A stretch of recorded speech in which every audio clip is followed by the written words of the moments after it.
ఒక ఇండస్ట్రీ పెట్టాలనుకుంటా నేను.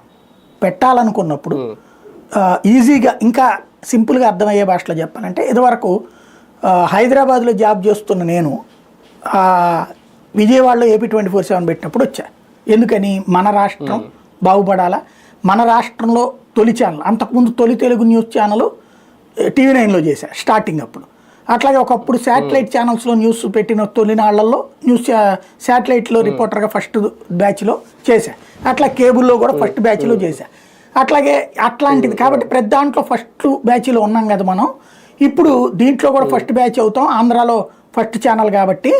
ఇక్కడ కనుక ఆ ఛానల్ సక్సెస్ అయిందనుకో 10 ఛానళ్ళు వస్తాయి, అప్పుడు మనకి ఛానల్ హెడ్ అవకాశాలు వస్తాయి అన్న ఉద్దేశంతో వచ్చాను నేను. అక్కడ మనకి 1.67 శాలరీస్ రేంజ్లో ఉండగా ఇక్కడ 80,000 శాలరీకి వచ్చాను అనమాట. తర్వాత ఏమైంది, ఆ ఛానల్ ఒక ఏడాది 2 ఏళ్ళు 3 ఏళ్ళు అయ్యేటప్పటికి సస్టైన్ కాల. కానీ మంచి పేరు తెచ్చుకున్నాం, ఫైనాన్షియల్గా సస్టైన్ కాదు, ప్రభుత్వాల ప్రోత్సాహం లేదు.